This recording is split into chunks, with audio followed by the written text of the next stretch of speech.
Welcome, everyone.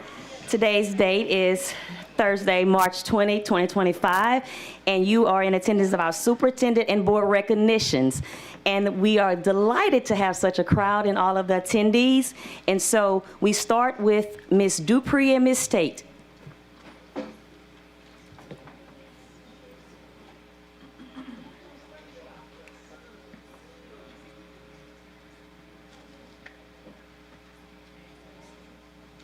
Good evening. I want to introduce Beverly Tate, Director of Counseling. Good evening.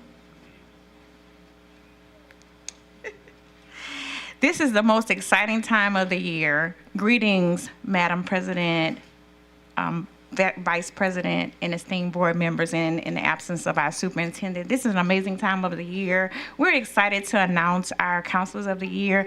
They work so hard. They're so dedicated to all of our students in the parish, even our parents and our community. They do so many things to dedicate to the success of our students. So we're going to announce our counselors of the year. We have one for middle, one for elementary, and one for high. But I'm going to read the certificate quickly. It says 2024-25 Elementary School Counselor of the Year, and it will read the same for all three levels. Counselor of the Year. This certificate is proudly presented to the recipient, Makiba Patan Carr of Winborn Elementary, in recognition of your dedication, compassion, and unwavering commitment to guiding and inspiring those in need. Your impact changed lives, and your excellence sets the standard. Thank you for making a great difference in the lives of all of our children in East Baton Rouge Parish. Congratulations, Ms. Carr.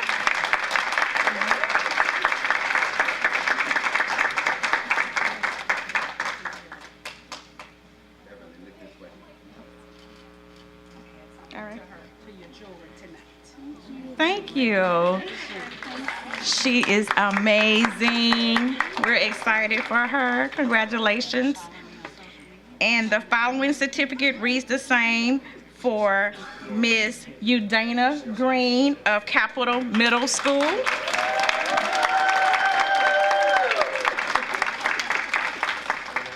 so proud of you. Thank you.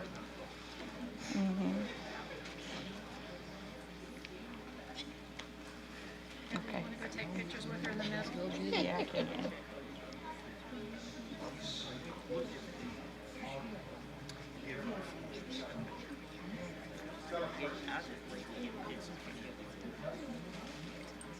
Don't mess up her hair.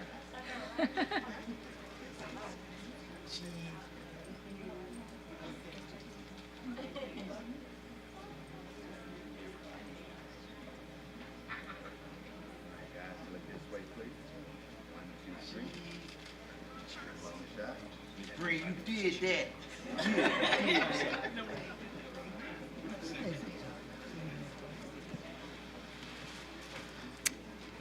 And our last recipient is from high school, Mrs. Elena O'Connor Morris. Well, actually, that's Dr. Elena O'Connor Morris. Congratulations. Thank you. Represent. Speech. I was asked to give a speech right quick. Yeah. Well, you know she's got the big blue, so she's going to speak. Yes. I owe all of my success to Dr. Flicker.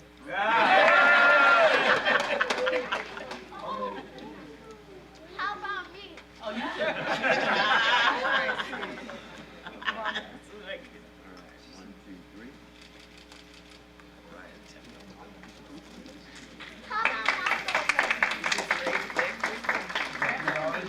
Here, come on, I'll put it on you. There you go. There you go. Here you go.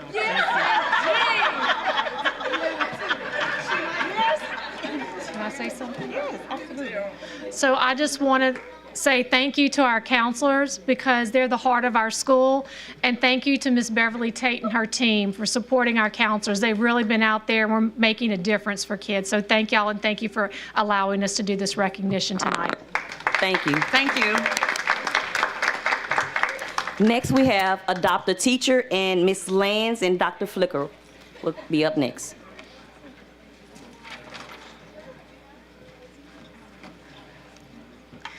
Good afternoon, Board President Stewart, Board Vice President Gaudet, Mr. Cole, board members. I have the honor today of introducing Dr. Richard Flicker and his team. Dr. Flicker is the president of the Exchange Club of Baton Rouge, and he is presenting today the Adopt a Teacher winners. Thank you, thank you.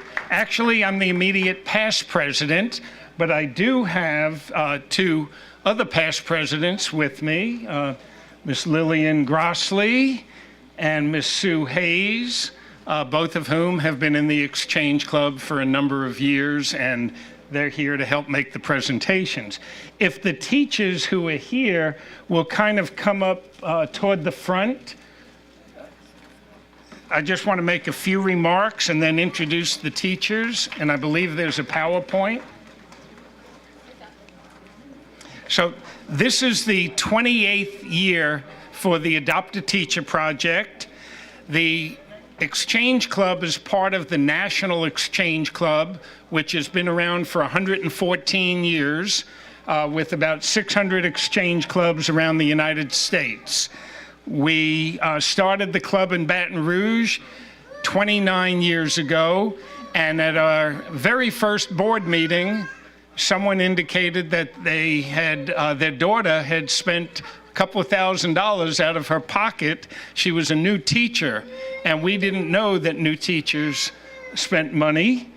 That must be another one of my former students who saw me and started crying, I guess. But so we immediately came up with the name Adopt a Teacher, and the first year, 1997, that we did this, the school board picked out 5 teachers, and we each took some money out of our pockets because we didn't have any fundraising yet. Little did we know that over the next 27 years, this being our 28th year, we would have given grants to 656 new elementary school teachers in EBR, totaling over $250,000. We thought it was a one-time project that first year. We could not do this without donations from different sponsors, some of whom have been with us for a long time. But the grants will be in the form of gift cards to school aides, or what I know most teachers call Disney World in Baton Rouge. School aides is our main partner in this from the beginning. Capital One Bank is a major partner.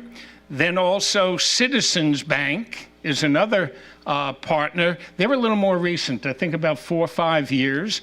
Giraffic Prints, a t-shirt company on Government Street, they have been a partner making donations to this project for about 10 years now. Then the Exchange Club of Baton Rouge, of course. And then I'm the president of the Baton Rouge Area Society of Psychologists, and they have been in this program as a partner since, I think, the second year. So for 27 years, a big part of their budget goes toward this project. And then some individuals, Lillian and her husband, John Grossley, both of whom are members of the club, Nadine and Scott Cooper, and then Ann Rowling, who is the current president and had a business meeting right at this time, and then myself.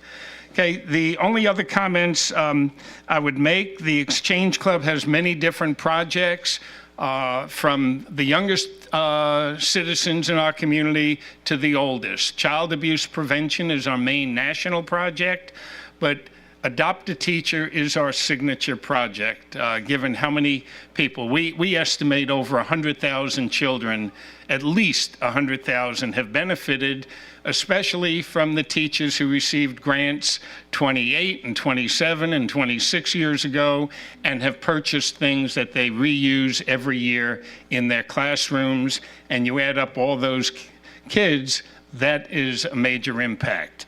Okay, let me read the names of the teachers, and we'll do it in order that I have on this program. Is Chloe Hill here? I didn't hear back from Chloe. She's being by the Baton Rouge Area Society of Psychologists. Now, Jasmine Daigle Arnold, you're being adopted by Citizens Bank. And then the following. Oh, and you're at McKinley, okay? And Chloe Hill, who isn't here, is at Shenandoah Elementary. Then the remainder are the Exchange Club with all the other partners pooling the money. Norma Coxey from Dufrock. Jack D'Ambrosia from Park Medical Academy. Katrina Hunt from Sharon Hills. Then not able to make it today, Bertina Calvin Jackson from Magnolia Woods. Yes. I believe Jennifer Dedinger. Okay, from Westdale Heights Academic Magnet. Then Venetia James from Wedgwood. Now, did I say it right? Okay. And then Kiosha Armelin. Did I say your name right? Okay, from Winborn. One year I mispronounced the name and the teacher said she didn't care. I could pronounce it anyway as long as I gave her the money. So, Terenisha Vessel, is that close? From Park Medical Academy. Then Gracie Dugas, Westdale Heights Academic Magnet. And then about an hour ago, I received a regrets from Kimberly Patterson at Wedgwood, was not able to make it. Okay. We will ask these incredible teachers, and by the way, they submitted a grant application several months ago. We usually do this project in November, if possible, but a series of incidents, including an accident I was in, and one of our sponsors needing a little more time to give us their money, and then getting on this meeting. We're doing it later than usual, but I think they all said they'll keep the money, okay? So we'll take a group picture, I guess, here, and then if you'll all stay, we'll go outside. We have some goodie bags for you, and we'll take a couple more group pictures. Okay. Congratulations to all of you. Keep up the excellent work. Keep up the excellent work. We'll get one with them, just them, then we'll jump in and say A couple of you, your certificate is on the inside. There you go. Ready? Show your certificate. There we go. Oh, great. That's perfect. 1, 2, and 3. And then, can we get it? Guys, absolutely.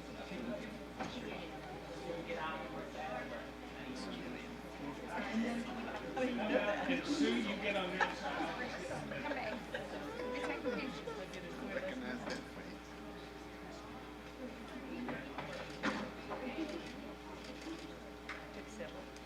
Excellent. Congratulations. Thank you so much.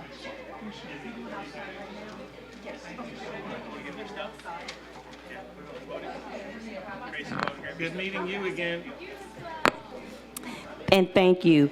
And last but definitely finally not least, we have VIPs that will be coming up with a presentation from Ms. Miller. Hi, Ms. Miller. Hello, good evening. Great to see you all again. I'm excited, and it is a great honor to recognize our outstanding community partner of the month, the Rotary Club of Baton Rouge, for their unwavering commitment to supporting young readers and fostering a love for learning.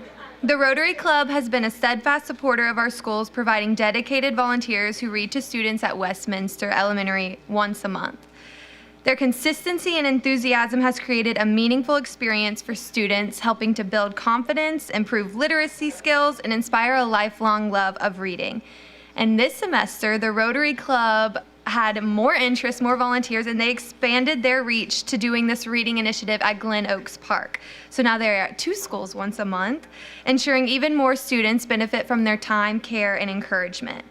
In addition to their volunteer efforts, the Rotary Club of Baton Rouge Foundation recently awarded a grant to volunteers in public schools, which allowed us to expand and improve our reading bins that are at local schools that provide resources to our reading and math friends. Ms. Mitchell, the Dean of Students at Westminster, shared these words about the program. We would like to extend our heartfelt gratitude to the Rotary Club for dedicating their time every first Thursday of the month to read to our scholars at Westminster Elementary. Our students eagerly anticipate their visits and are always excited when they arrive on campus. Your commitment to fostering a love for reading makes a lasting impact, and we truly appreciate your support. And we couldn't do it without the administration at both Westminster and Glen Oaks Park for this partnership. So on behalf of volunteers in public schools, we are honored to recognize the Rotary Club of Baton Rouge as our outstanding partner of the month. We have several representatives here, including volunteers that I recognize who attend our schools once a month to read to our students. We have Mr. Gregory Wood, the Rotary President, Ms. Sherry McBeath, and Jill Garner is going to share a few words about her experience. Thank you so much, Vips, for this very sweet recognition. And thank you, President Stewart, and all the members of the East Baton Rouge Parish School Board for this afternoon's presentation. Well, I know that each of you sitting there, I know so many of you, I know each of you sitting there behind that desk feel the same way that we do, and that all of us in this room really are here because we love children, and we feel very responsible for their well-being. That's why we're here. And we understand that the children of the next generation are counting on us to lead them in the right direction. They're counting on us to help them find their purpose and to help them become capable of fulfilling it. And that begins with making heart connections with our students, by reading them stories that inspire, by reading them stories that educate, by reading them stories that help them go beyond themselves and their circumstances so that they truly can become all they're meant to be. So I'll share a little bit about our Rotary Club. We are over 100 years old now. We were founded in 1918 here in Baton Rouge, and we have now become the 4th largest Rotary Club in the country, and we are the 6th largest Rotary Club in the world, with almost 500 members. And I assure you that we try to do our very best every day to live up to the Rotary motto of service above self. But I also have to admit, when it comes to serving children, that often falls a little because we always end up getting so much more out of our service for children than we give. So globally, Rotarians work in 7 service areas, in our hopes that every individual in our communities will have a good quality and a productive life. Quickly, those 7 areas: we promote peace, we fight disease, we provide clean water and sanitation, we grow the local communities, we protect the environment, we save mothers and children, and we support education, which is what brings us here today, because this gives us the opportunity to love on the children in our schools. So thank you again for this sweet honor, and we are so deeply grateful for this recognition. This only deepens our heart commitment to reach the hearts of the children in our East Baton Rouge Parish schools by first and foremost reading to them in their classrooms. Thank you so much.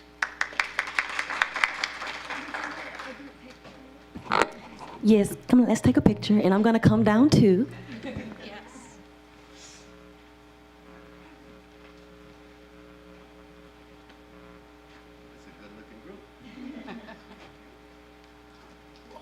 Miss Miller, where's Miss Miller? We're gonna get some more. You are all the...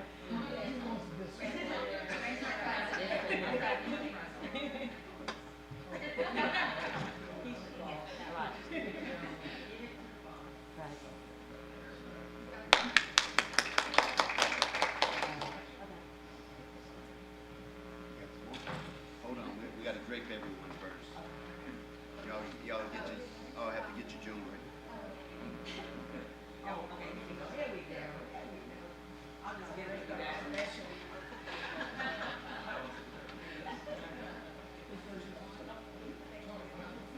That's not a bad sign, Coach.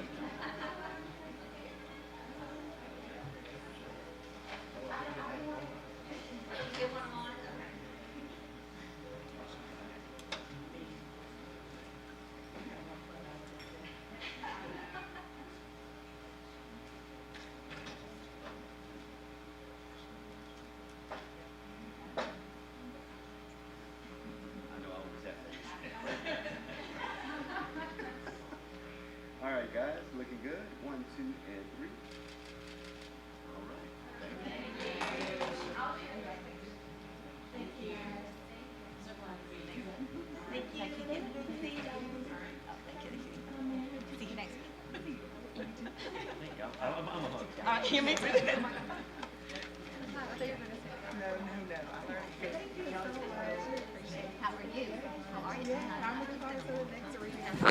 So again, I just want to thank the Rotary Club for all that you guys have done. And of course, as a member, I enjoy the reading and the collaboration with VIPS as well. So thank you guys again. So that concludes our recognition. And so we will reconvene at our regular board meeting scheduled at 5 p.m.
Good afternoon, everyone.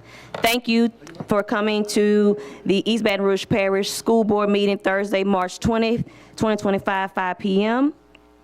We will start with our invocation and Pledge of Allegiance. School Board member Darius Lannis will lead the invocation, and Cadet Private First Class Liam Woods from Liberty Magnet High School will lead us in the Pledge of Allegiance, accompanied by Major Retired Bradley Didio. Okay, Army instructor. Would everyone please stand?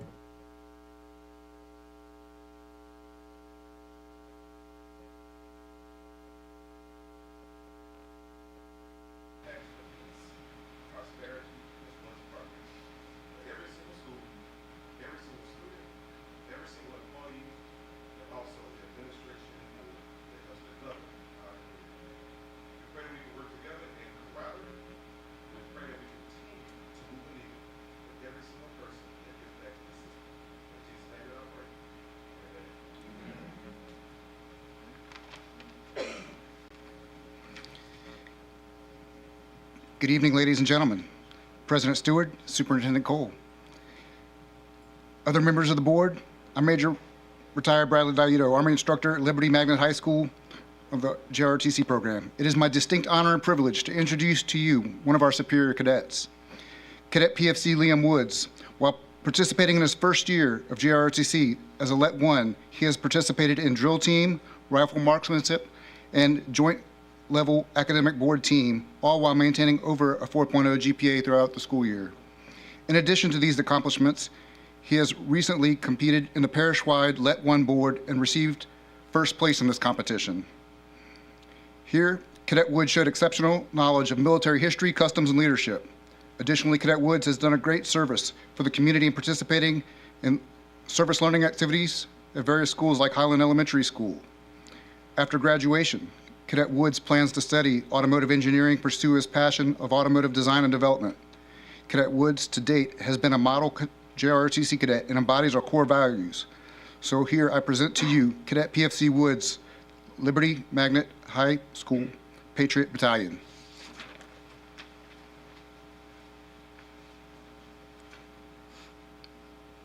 I pledge allegiance to the flag of the United States of America and to the republic for which it stands, one nation, under God, indivisible, with liberty and justice for all.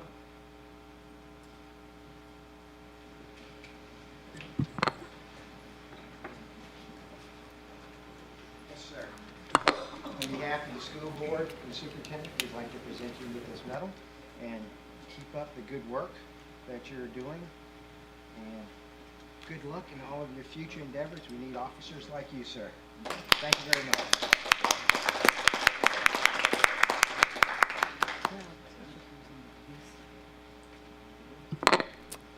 Thank you so kindly. Next, we have our call to order. Madam Secretary, can we have our roll call, please? District 4, President Stewart. Present. District 7, Vice President Gode.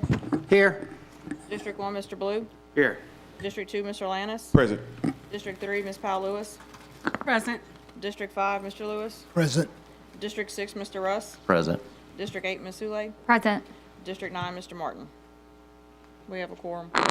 Thank you so much. Next, we have item B, minutes. Approval of the school board minutes of the February 2025 regular board meeting and the February 6, 2025 committee of the whole meeting as published in the official journal. Do I have a motion? Baloo? Who did it? You did? If it goes to public, yeah. Yeah, are there any public comments? Nope. Any board comments? Okay. And so we have a motion by Mr. Goday, and do we have a second by Mr. Lewis? Madam Secretary, can we get a vote? Please vote.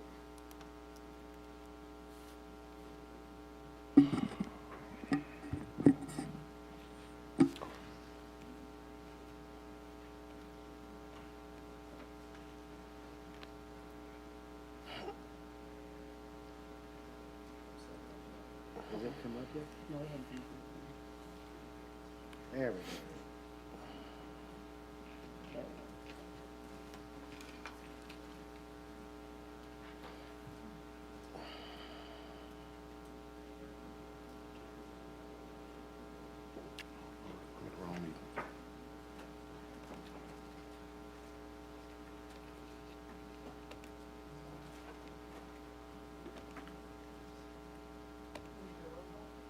I mean, I wasn't.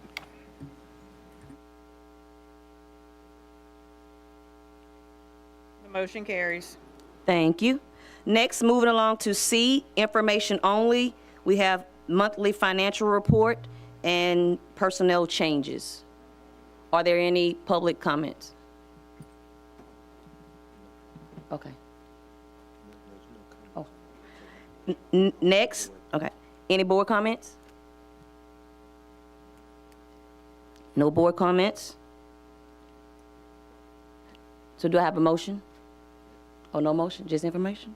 Okay, moving along. D, receive as information. We have an update from our superintendent. Thank you very much, President Stewart, Vice President Goday, member of the board. Those of you who are here with us and those of you who are watching at home, it's truly an honor and a pleasure to serve as superintendent for one more meeting. While January 13, 2025 marked the 100th day of service, the district shared a public report with the community on February 21st. The event was broadcasted on our YouTube channel, Turning Vision into Action, and we laid out challenges to the community to dare to be great. As a system, we commit to preparing our students to be globally ready, adhering to a respectful culture, providing excellent environments, maintaining accountable systems, and cultivating transformative experience. We achieve greatness by adhering to our strategic plan, and tonight's updates are focused on the 3 core commitments of our newly updated strategic plan. Under the pillar of student achievement, we continue our systemic common formative assessment program, where brief assessments are administered in our 4 content areas. The data is tracked in a timely fashion, and through the ongoing analysis of the assessment data, instructional adjustments are being made to monitor teaching and learning across the classrooms. This past week, members of the district leadership team had the opportunity to analyze student data and the project and the impact it's having on student achievement. I would love an opportunity to do the same exercise with the board at a meeting so you all could see how we are using our common formative assessment initiative to track whether or not our students are learning particular standards, and then how that information is used to be placed in the statewide calculator to determine if this were the actual LEAP test, where our schools would perform on the assessment part of the actual test. I think it's an excellent way for our teachers to monitor whether or not students are learning exactly what they are teaching, and more importantly, whether or not they're mastering the standards that are outlined in the state curriculum. And so it's a really good exercise. It was very eye-opening for our staff, and again, I love an opportunity to do that with the board. Our high schools are currently administering ACT assessments to identify students in Louisiana. All high school juniors are required to take the ACT. The district is also assisting several high school seniors with additional testing sessions to increase their TOPS and scholarship opportunities. Our district assessment team continues to facilitate cross-divisional and departmental working groups to lead the readiness for the upcoming LEAP 2025 testing cycles, which begin the first week in April. Over the next few weeks, we will sharpen our intentional focus and communication streams to support our schools, students, and families with testing preparations. District staff has engaged in an internal Project 75 challenge where internal department members are signing up to support identified school and challenging areas. This intensive support will continue on a weekly basis until statewide testing begins and ends. And so we're asking all employees who are not assigned to a school to sign up and work in a school during the week, providing tutoring, providing teaching if necessary, if they're a certified teacher and work in a particular area, work with small groups. And we had tremendous response from all employees who are excited about the opportunity to be back in the school. And those who are certified teachers are excited about the opportunity to get back in the classroom. And so I am delighted and thankful for them. Our district staff continues to support the transition of the IDEA charter schools to Audubon and Third Futures. We look forward to continuing this collaboration to ensure a smooth transition for the opening of school in the fall. The application for birth to pre-K seats has currently opened. In-person applications will occur during the early childhood extravaganza to be held at Jefferson Terrace Academy on May 22nd. All of you are invited to attend, on March 22nd. All of you are invited to attend. I want to congratulate Zoe Oliver Jenkins from Parkview Elementary School, who has been named Grade 5 State Finalist for Student of the Year. Under the pillar of operational excellence, in January, the board approved guiding principles and a related timeline for our work related to facilities alignment. Thank you to those stakeholders who attended our first meeting regarding school realignment. Our conversations were meaningful and important to our system. We invite everyone to join us for the upcoming meetings to be held on the following dates: Thursday, March 27th at Capitol Elementary School, and Thursday, April 10th at Broadmoor Elementary School. I am thankful for those board members who participated in the discussion. Vice President Gode and Board Member Sule, thank you so much for your participation. We look forward to Board Member Lanus, Board Member Lewis, and Board Member Lewis participating in our next conversation. And I want to thank those teachers who participated in our school realignment conversation Tuesday of this week. We had a large group of teachers visit with us at the IRC and offered us some really important feedback that we need to consider as we continue these conversations. And we want to do what's best for students, and that's always going to be our priority, putting our students in the best seats possible. For additional information and to provide feedback, if you can't attend the meeting and you want to provide feedback and you want to participate in the conversation online, please visit ebrschools.org/realignment. Staff continues to work with external consultants on budget planning and data disaggregation related to operational efficiency by pairing academic, facility, financial, and programmatic data to guide the decision-making. Earlier this year, the board approved the new Evolved Security Metal Detectors, which are underway at 4 of our high schools. We will have a demonstration at Woodlawn High School Tuesday at 9 a.m. For folks to see how well the Evolved weapons detectors are working and how they help to improve efficiencies in terms of getting all of our kids in school in a timely manner. We are always going to be working to increase and enhance our safety and security measures. Last but certainly not least, under the area of employee development, our academics team continues to review curricular resources to ensure that high-quality instructional materials are in place throughout our classrooms and to promote instructional coherence. Math textbook and curriculum are currently an intentional focus area heading into next year, so we are working with our partners to make that selection. The district continues its collaborations with NIET for job-embedded support of instructional leadership teams at the school level and district leadership team at the system level. The NIET is also supporting short-term and long-range planning to impact school improvement initiatives as identified at various sites. I want to congratulate EBR leaders who were recently announced as finalists for statewide awards. Christopher Frazier at Baton Rouge Magnet High School, Teacher of the Year semifinalist for State Teacher of the Year, and Kyle Fontenette, Mayfair Laboratory School Principal of the Year semifinalist for the state. I want to thank all of our students as we are going to launch an initiative to encourage, support, and speak to all of our students around the district who are going to be engaged in statewide testing. We believe in you, we support you, and we're going to be asking board members to make short videos encouraging our students to do their very best on the upcoming testing cycle. The more we can support them, the more they know how much we care, the more we can be sure they'll do their very best. With that being said, that concludes my report. And hopefully I'll make it back next month for another opportunity to share with you. Thank you so much. And we thank you, Superintendent Cole, and we pray that you make it back next month to do another report as well. Thank you. So moving right along to item E, reports from board appointees to committees or agencies. Are there any? Okay. I got one too.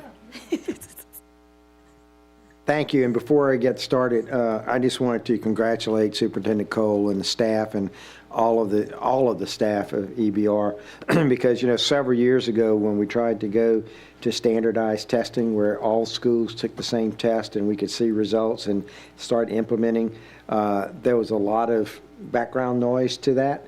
And I think it's showing the wisdom and the power that that has as we come through that. So thank all of you for persevering through that. I think the results are starting to show. I am the representative for junior achievement from the board. And on Wednesday, March 26th, Jersey Mike's Subways, or Jersey Mike sandwiches, are having their Day of Giving. And during the Jersey Mike's Day of Giving, 100% of the value of the order goes toward junior achievement. Not 10% or anything, 100% of the value goes to it. So that is anytime on Wednesday, March 26th. Ask that you order directly with the location, not necessarily through the website and things like that. Order directly with the location. And the area Jersey Mike's are at Town Center on Corporate Boulevard, on Segan Lane, Blue Bonnet at Perkins.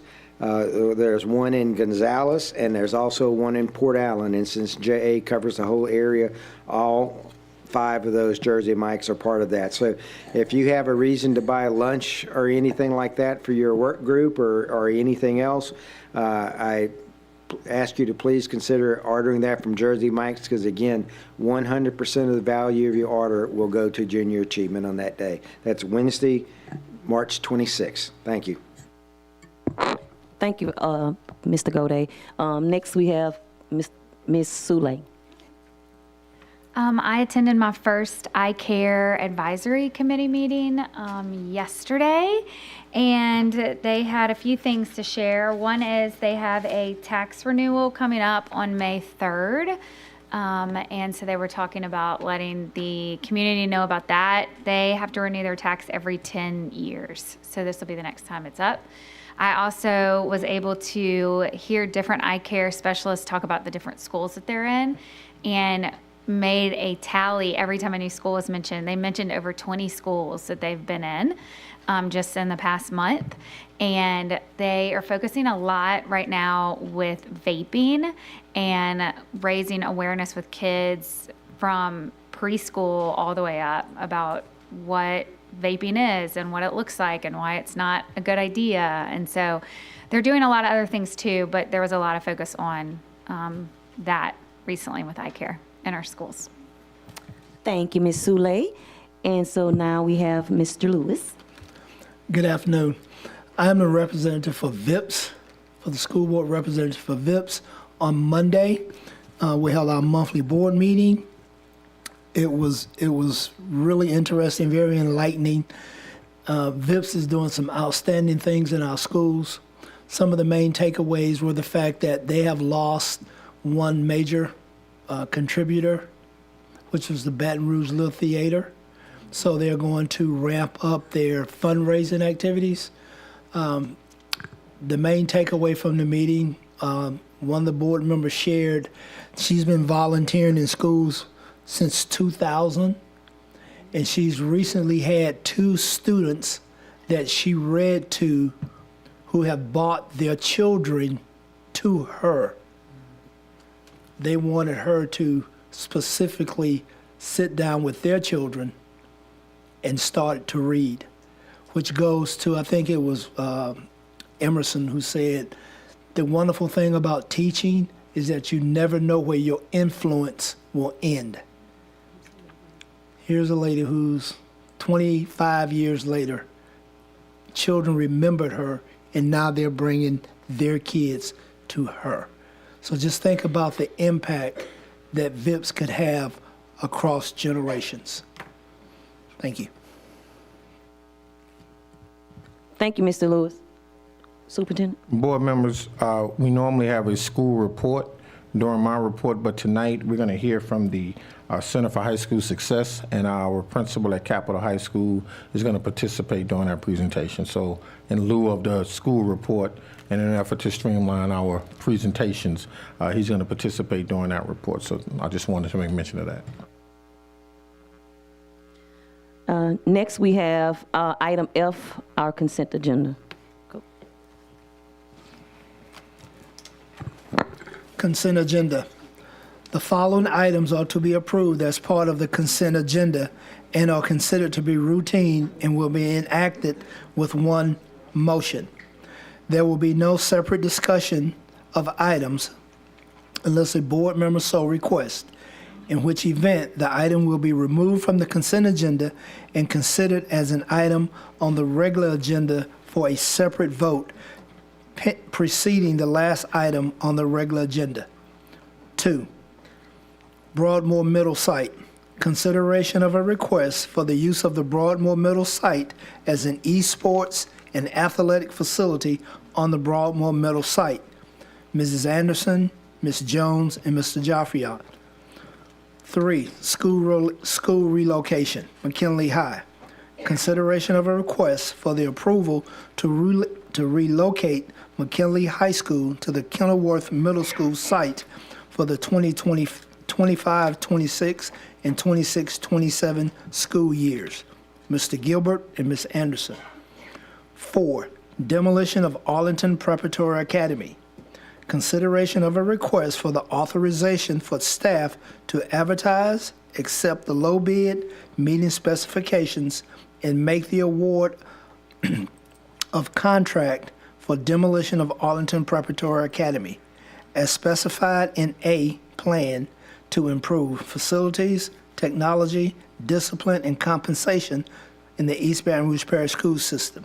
The plan, as revived through February 22nd, 2018, or reject any and all bids for just cause in accordance with the Louisiana Public Bid Law. Ms. Anderson, Mr. Gilbert. 5, job descriptions. Consideration of a request for the approval of the following job descriptions: literacy monitor, master teacher, executive master teacher, mentor teacher. Ms. Smothers and Ms. Edwards. 6, resolution, millage. Consideration of a request to adopt a resolution for the purpose of leveling millages effective on the 2025 assessment rolls as required by law by June 1st, 2025. Ms. Lopez. Narratives of service.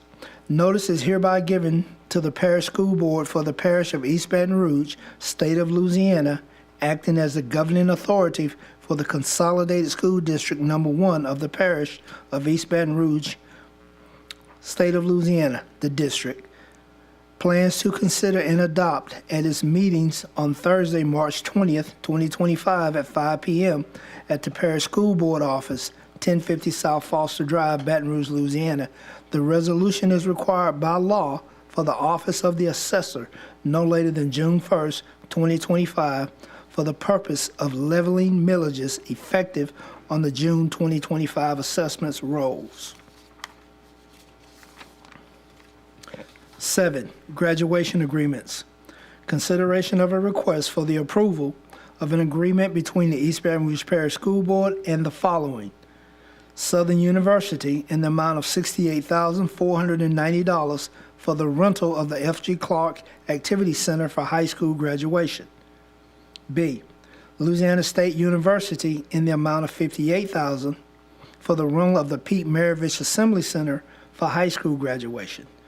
C, Premier Production and Sound Services, LLC, in the amount of $62,800 to provide audio and video for graduation live streaming.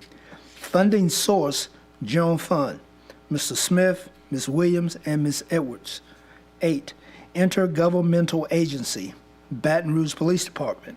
Consideration of a request for the approval of an intergovernmental agreement between the East Baton Rouge Parish School Board and the Baton Rouge Police Department. Excuse me. Need some stronger glasses or some better eyes. East Baton Rouge Parish School Board and the Baton Rouge Police Department in the amount not to exceed the board-approved $42 per hour to provide one full-time school resource officer at McKinley High School. Funding source, General Fund, Ms. Cheney and Mr. McCain. Right-of-way instruments, Entergy Louisiana LLC. Consideration of a request for the approval of a right-of-way agreement between the East Baton Rouge Parish School Board and Entergy Louisiana LLC in the amount of $22,800 to provide utility services at the rear of Crestworth Elementary. Mr. Gilbert, Mr. Shamlin. 10, 2025-2026 School Board Calendar. Consideration of a request for the approval of the East Baton Rouge Parish School Board meeting schedule for the 25-26 school year. This is the end of the consent agenda. I move that we accept the consent agenda as has been read into record. Thank you. Are there any items that any board members would like to separate? I'd like to separate item 4, demolition of Arlington Preparatory Academy. Okay.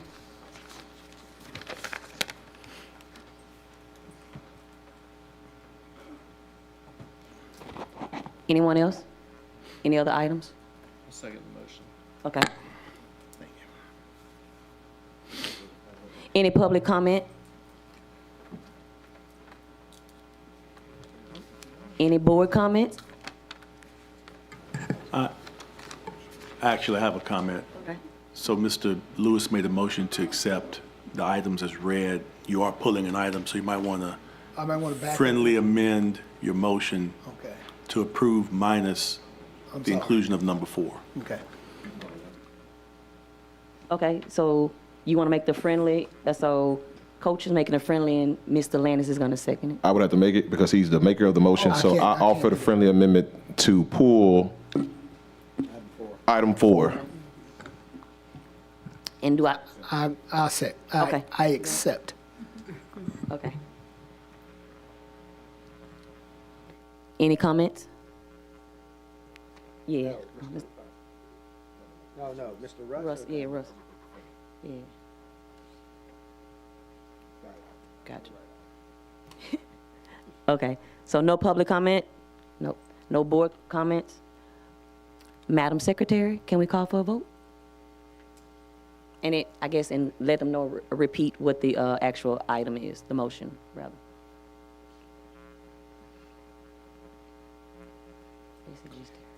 Oh.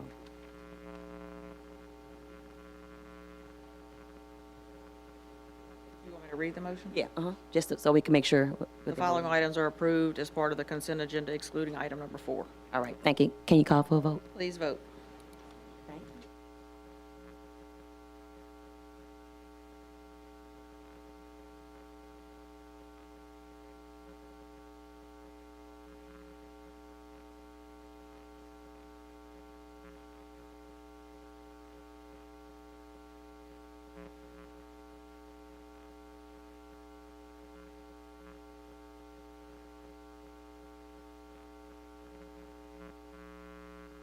The motion carries. Thank you. Now to item 4.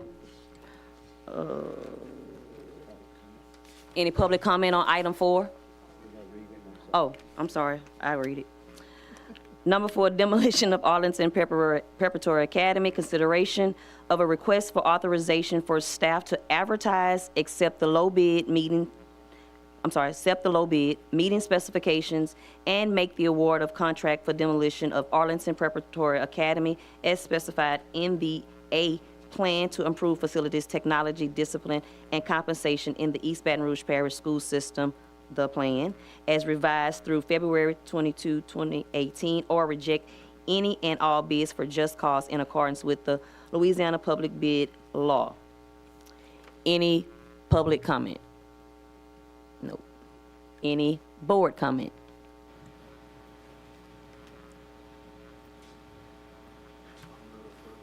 Mr. Gode? I was gonna make the motion to approve. Oh. But, Mr. Baloo made the motion, I'll second the motion.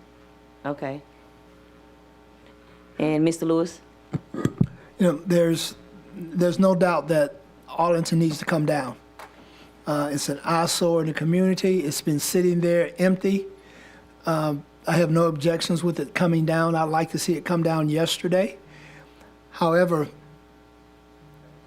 my concern is the fact that that job is listed as $555,000. And I'm just wanting to know about the DBE participation in this project. And I don't know if Miss Judith is in the audience. Could you just come please and talk to me just a minute about the DBE participation in this project, please? So there's no set participation. We will strive to meet the goal of the participation. It will go out as a public bid, so it'll be advertised in the Advocate, and the district uses the Bid Express platform, and that is where all of the project information is contained. From there, we have a pre-bid meeting where all that are interested in bidding on it would attend. Those meetings are generally mandatory. General contractors attend those as well as subcontractors. And so from there, that's where they can also, if they want to be a sub, they can meet and see the interested general contractors. So just how is that information disseminated to the public? Through the Advocate and Bid Express, and then our office works directly with Mr. Smith and the Fair Share office, where he sends out communication to Fair Share participants. To date, what type of participation have we had in our Fair Share projects this year? You can just kind of give me a roundabout. Each project, I mean, we have gotten, so I know Brownfield specifically in BRCVPA, we exceeded the 20% goal. I'm leery to give you an exact percentage. I can pull it up, but I know we exceeded the 20% goal for those two projects. We just finished the demolition of Glen Oaks Middle School. That was a Fair Share participant. That was a minority-owned, woman-owned company. So that was probably 100%, as the main contract was with a minority-owned Fair Share partner. I'm sorry, point of information. You said 20% for my DBE participation? I thought we changed that, and I'm just going to look over to Attorney Shamlin. I thought we changed that about 3 years ago to the threshold was 50%, 55%? Yes. So I just want to, I'm only reiterating that because if it is 20%, we need to get some more participation going there. And I think that's kind of what Coach is alluding to. Thank you, Ms. Anderson. Thank you, Mr. Lewis. And I just- just, are you finished? Just for my own comfort, from this point forward, could you just kind of let me know how we're doing in As far that? as participation? Yes, ma'am, that's all. It's just important to me because we have, there's so much to be done. And one will get the impression, true or not, that the same old people are always doing the jobs the same old way. And we just need to, I just want to see us spread the wealth, because I'm sure a lot of these smaller business people, their children attend our schools and they're paying taxes and they're doing all those things. And I think they should be able to take part in building this community. Yeah, thank you. Thank you, Coach. And I just had a question, well, actually, a request rather. The link that you're referring that people are able to, the For Bid Express? Bid Express, is there some way that we can attach that link to our website or have some type of link or directive so we can attach and direct persons? Yeah, I want to make that request. Thanks. Okay. With Jordan Clements on that. Yeah, thank you. That's it for me. Are there any other board comments? Okay. Okay, so do I have a motion? Oh. Okay, okay. And so, Madam Secretary, can I get a vote? Please vote.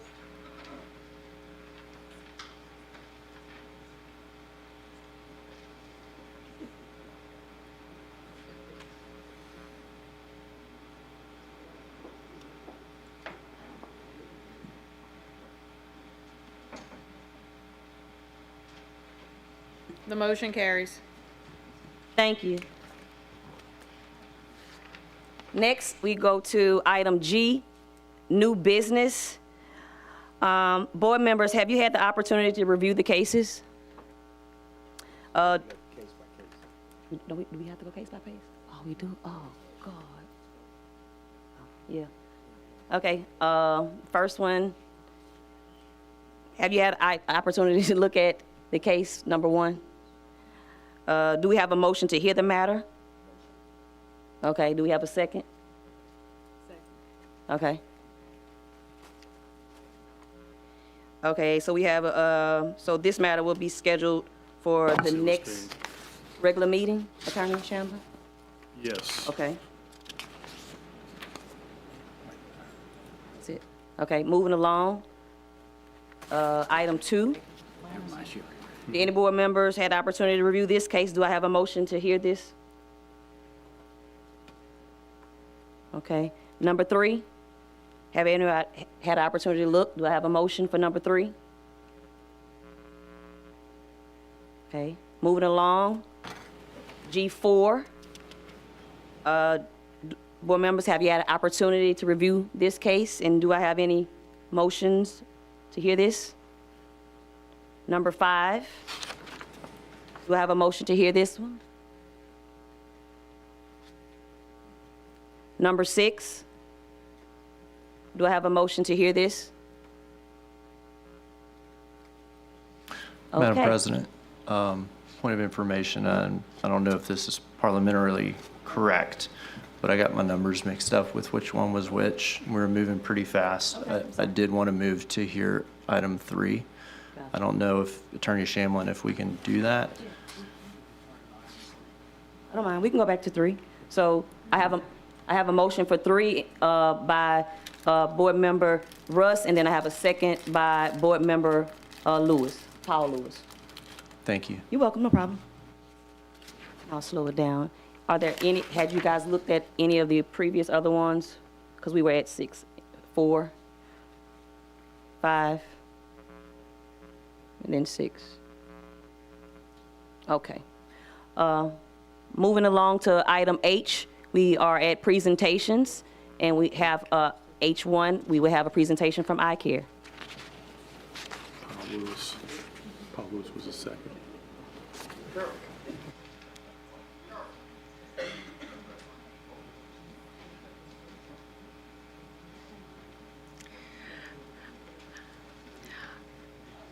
Mr. Cole knows I like to talk, so we've been practicing to keep it short.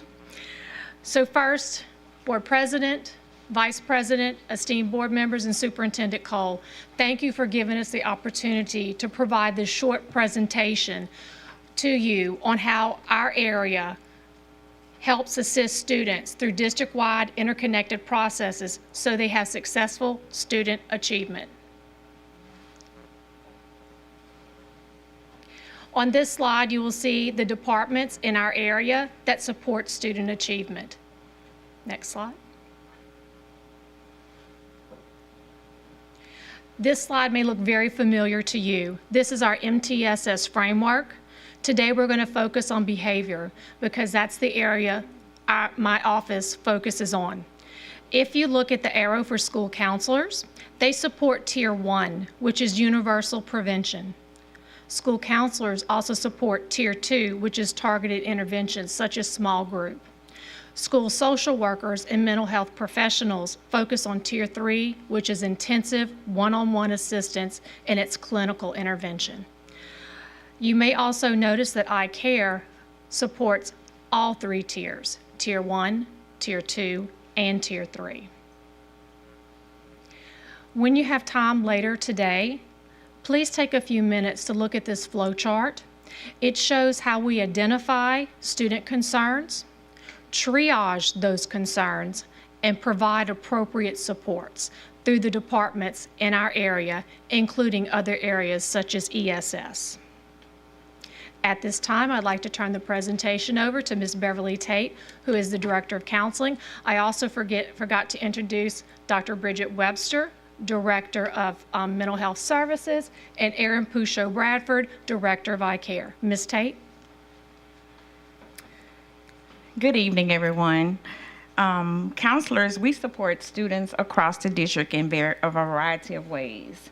Counselors support students with small groups, and they are placed in those groups by identified tiers.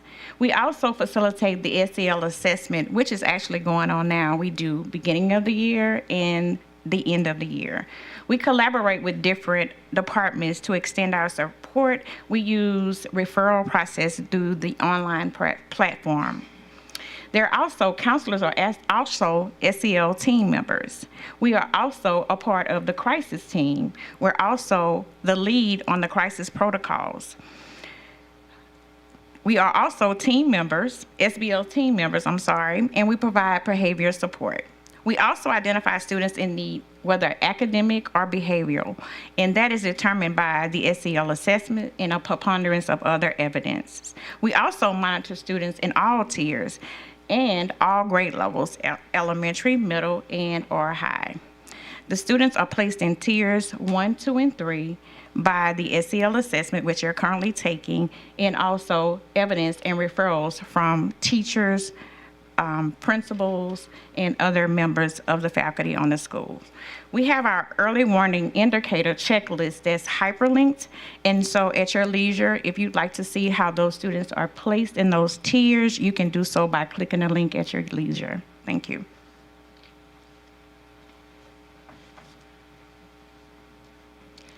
We'll now turn it over to Erin Bradford. Good evening.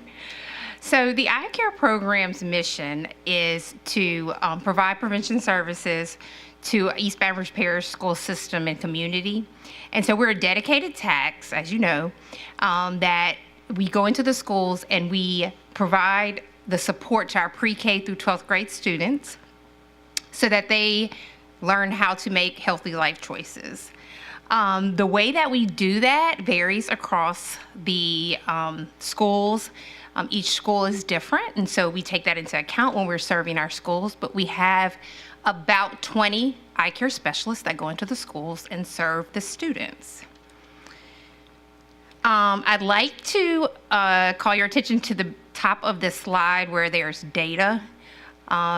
Stacy mentioned that tiered support, and in that tiered support, as you can see in Tier 1, which is universal, that's the whole school. That is, we have served 27,000 students to date in our schools, and those are encounters. We have in Tier 2, which is targeted like small groups, classroom lessons, we have served around 31,000 students. And then in Tier 3, which is our more intensive one-on-one support, we've served about over 2,000 students. The way that we serve our stakeholders are very different, but our students, as I said before, we do individual and groups, we do classroom lessons. For our teachers in our schools, we serve as the crisis team, so we are the district crisis team. Each school has small crisis teams within, and we train those people. But then we, when there's a district-wide tragedy or crisis, we go out to the schools. We also have training such as ASSIST and Youth Mental Health First Aid, but we put out a training calendar at the beginning of the school year, and we train our teachers in our district. For our community, we have great community partners, law enforcement, we have hospitals.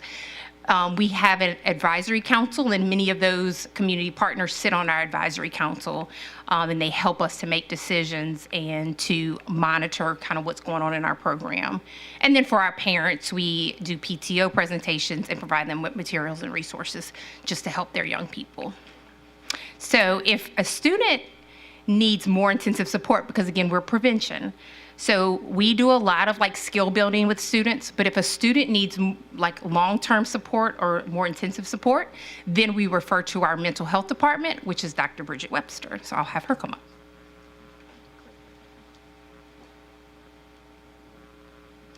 Good evening. Thank you, Erin.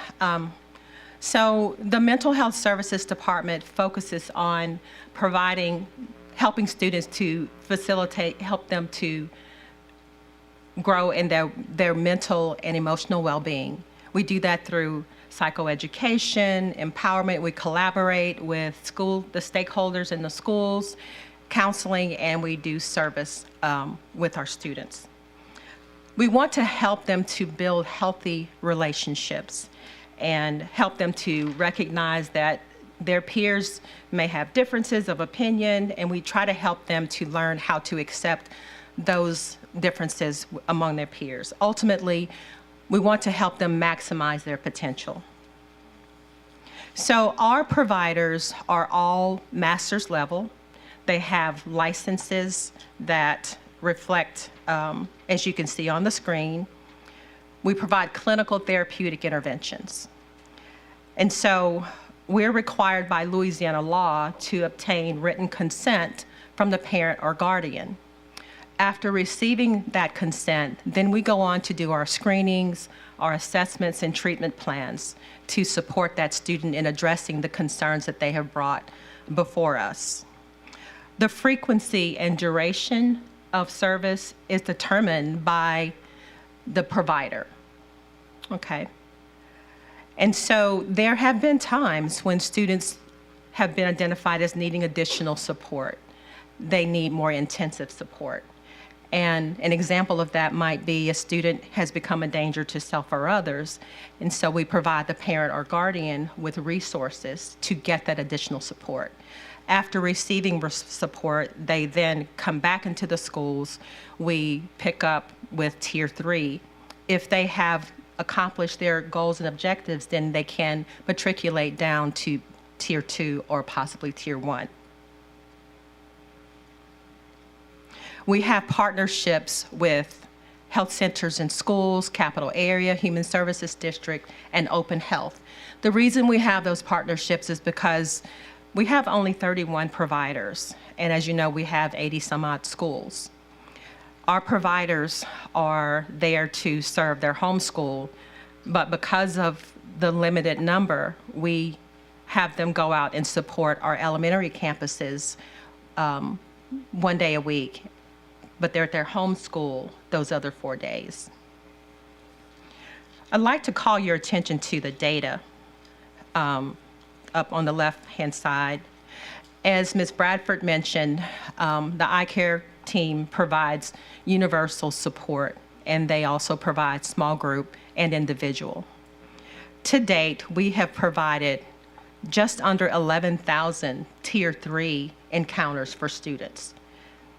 That equates to about 3.5% of the students within East Baton Rouge.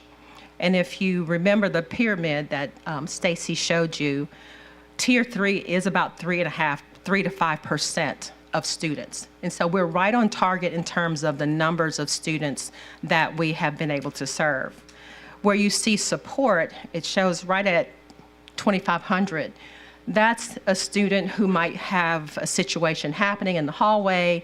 They are needing someone to talk to. We are able to go in, talk to that student, get them back in class, and then because they're not a referral and because we have not gotten parental consent, that's what we call support. And then crisis, you can see that we have provided 196, just under 200 opportunities to address student crisis. A crisis might be a student, again, who has become a danger to self or others.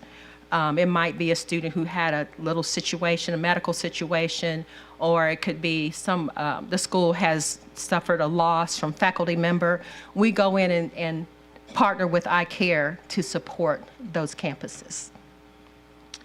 So as you can see, there is a link for the flow chart that we use to stay within a continuum to provide support to students.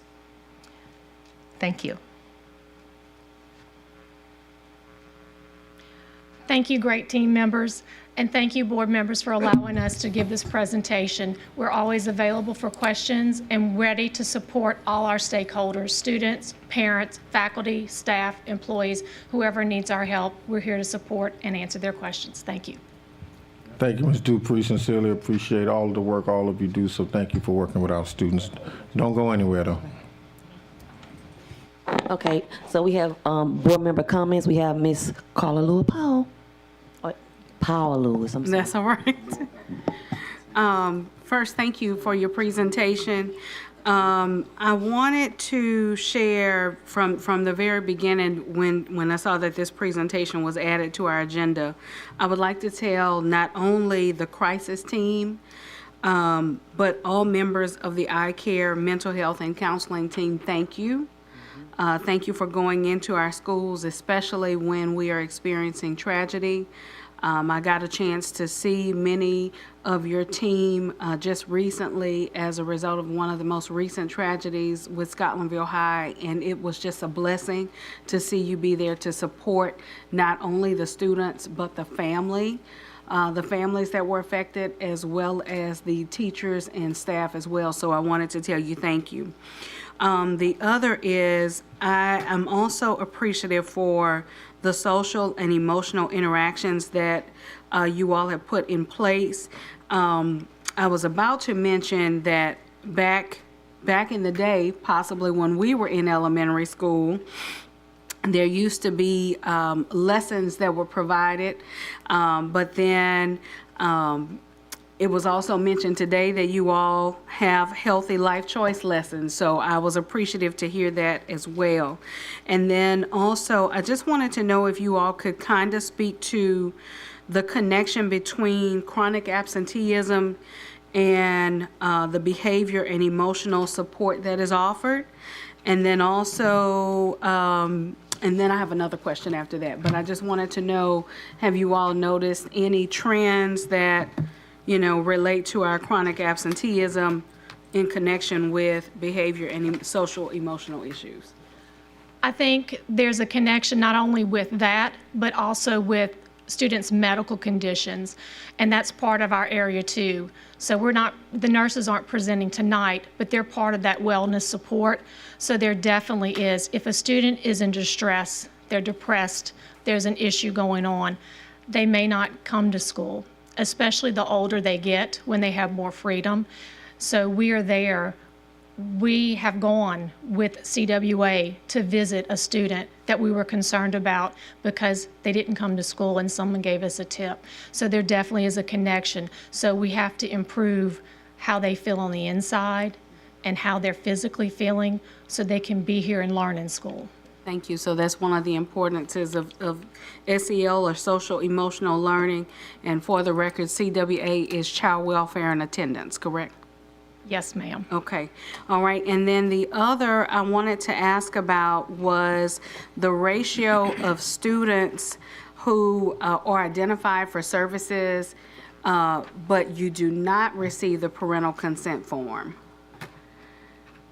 Because that means that we can't service them, correct? That is correct. Okay. By law, we must obtain parental consent to provide mental health support. So what we are able to do is offer those parents a resource list of providers that we have vetted through our system, through human resources, and we provide that for them. But they do have the freedom to select who they would like. Do you have a percentage, possibly, just a roundabout, of how many we have that are identified, but refusal of service? I can get that number for you. I don't have it with me at the moment, but I can get that for you. Okay, all right, thank you. And then the last, She can stay at the mic. The last was in regards to you mentioning mental health providers, and I wanted to know if we contract with those mental health providers, and I know you mentioned that we possibly need more connections, and I wanted to know what is like the average cost if we are contracting with mental health providers. Okay. All of our providers are hired within the district, so we do not contract any of them. The National Association of Social Workers recommend that for every 250 students, that there should be one provider. So, and if the school is a high-need school, meaning maybe the test scores are not where we'd like them to be, the school's letter grade is not where we'd like it to be, then the recommendation is for every 50 students that there be one provider. So that kind of gives you an idea of where we are. So we're far away from the number. We are, and to be totally transparent, please. The nation is short. There's a shortage in the nation. So Louisiana, we're doing well considering where we started, but we're not where we would like to be. Okay. Thank you for sharing that. And I know that I'm about 8 seconds over, so I just want to mention for the record, we know that we're going through quite a bit of a interesting trend in our city and possibly even in our country with violence and gun violence. But all of this is interconnected, and so if we don't have enough of the support, then it makes it very difficult for us to be able to find solutions to these problems. So I sure hope that as time goes on that we can be more solution oriented just as a country and a state and a city in regards to this. Thank you so much for your work. Thank you. Thank you. Mr. Blue? Thank you, Madam President. If a parent or a student wanted to learn more about what services are available, how would you direct them to find out more? They can go to our district website under Department Student Support Services, and it lists all of our contact information, or they can call me at 922-5439. And if they don't remember that number, call the central office and ask for Stacy Dupre, and they will find me. Okay, thank you. Thank you.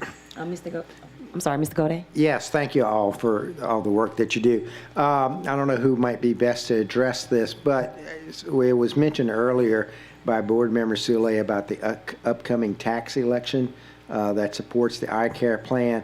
And I think I know how it all fits, but I think it'd be good at this opportunity to go through and talk about what is exactly the district that is involved in the taxing and what types of schools are served.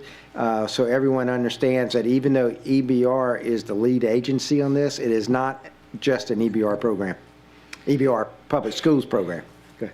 So the tax, though, is for EBR Parish, but we do not serve Baker, Central, Zachary.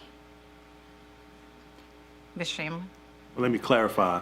The tax is for the East Branch Parish School District, not the entire parish. And so it is to support the programming in East Branch Parish School District, which includes private schools and charter schools that wish to opt in for those services. Okay. So the only people voting on the tax would be people within the East Baton Rouge Parish School System District. That's correct. East Baton Rouge Parish School District, but all private, non-private, parochial schools and stuff are eligible, because I know I've been to some of the things. There were large representation of St. Joseph's and Catholic High and so on and so on.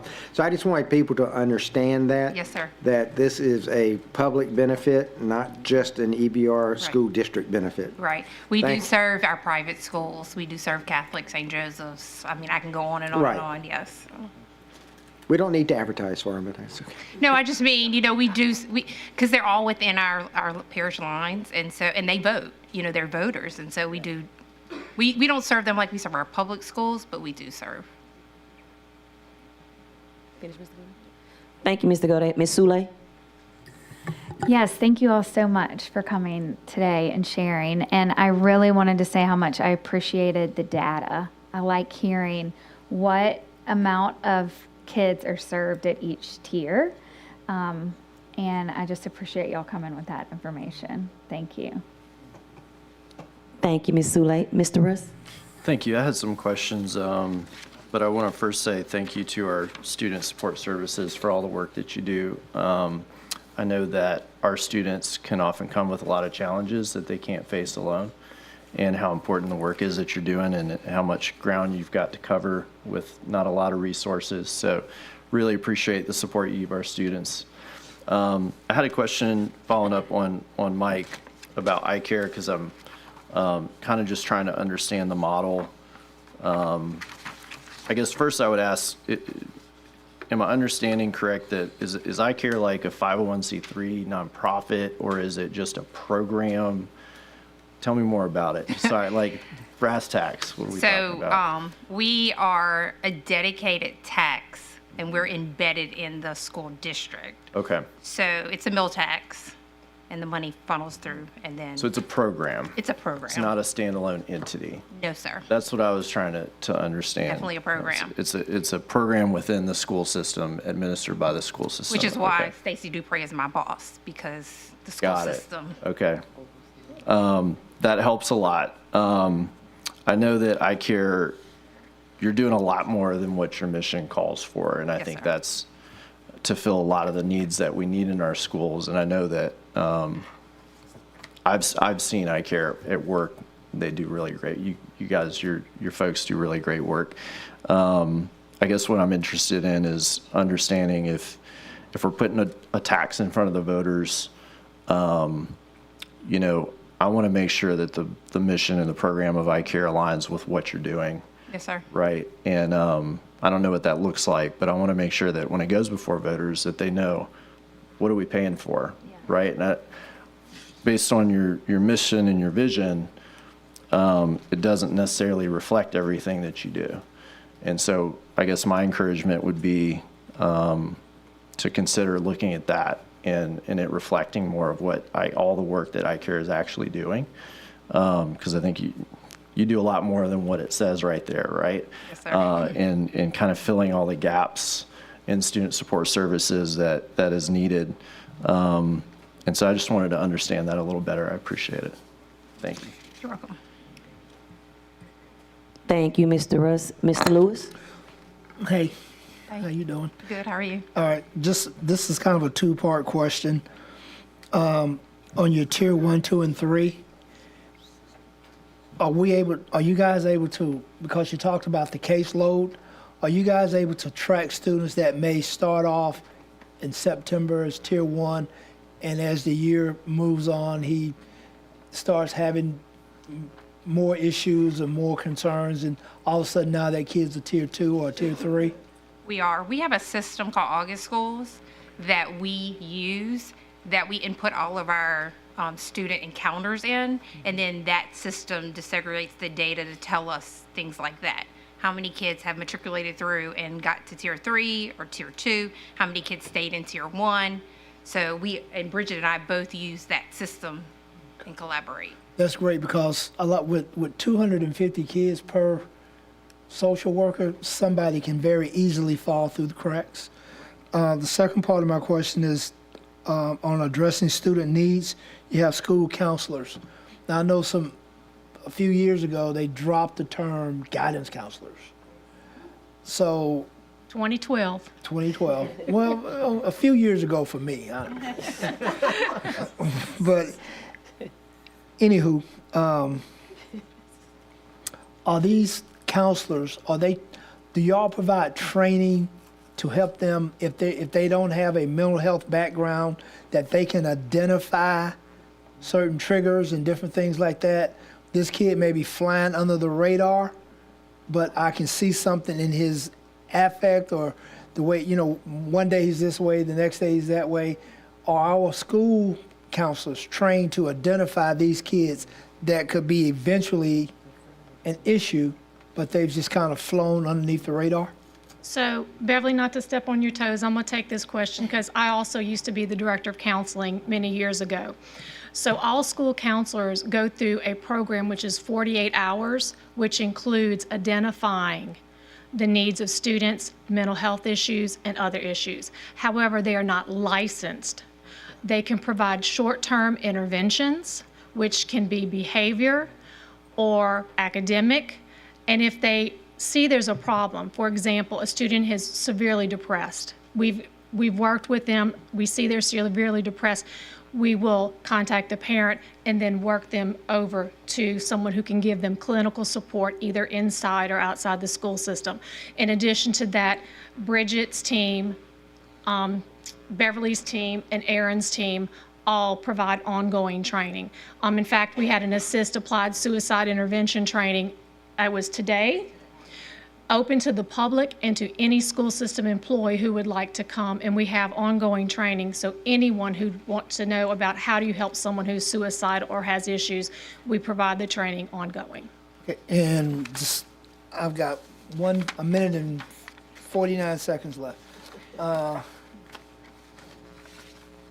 the page where you kind of break out the tier 1, tier 2, tier 3, on this right here, on this page. For iCare? iCare.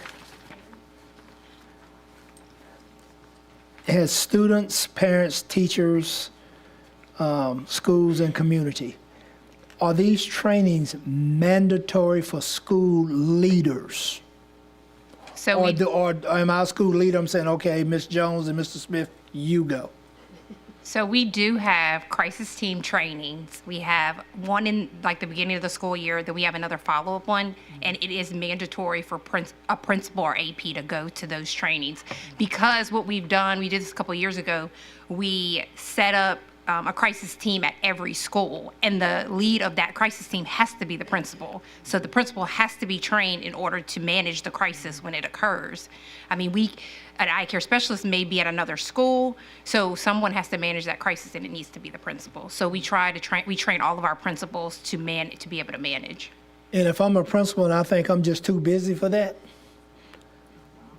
how is he dealt or she dealt with? Well, we go to severely, I hope, but go ahead. The EDs, we contact, so we keep a running list of who is coming to our trainings, and we contact the EDs when schools don't show up or we have schools that are negligent. We will contact the EDs, and normally what ends up happening is we go to the school and do like a one-on-one with that school to kind of catch them up.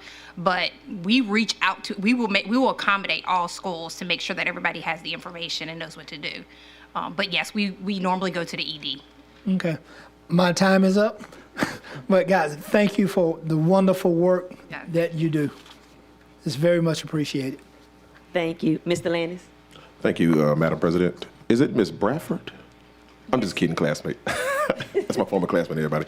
No, my question is surrounding our juvenile detention center. My understanding is we provide services from the East Baton Rouge Parish School System that puts classrooms or provides teachers as well as parents inside of the local juvenile detention center. Are we offering these services to Ryan's detention center currently also? We don't. We had a specialist that was going there. He no longer works with me, but yeah, we haven't developed a relationship with them to provide services to them. Okay. No. Well, So we currently do not. No, so I asked the just question because I think it is vital that we establish a relationship there, because a lot of those students, well,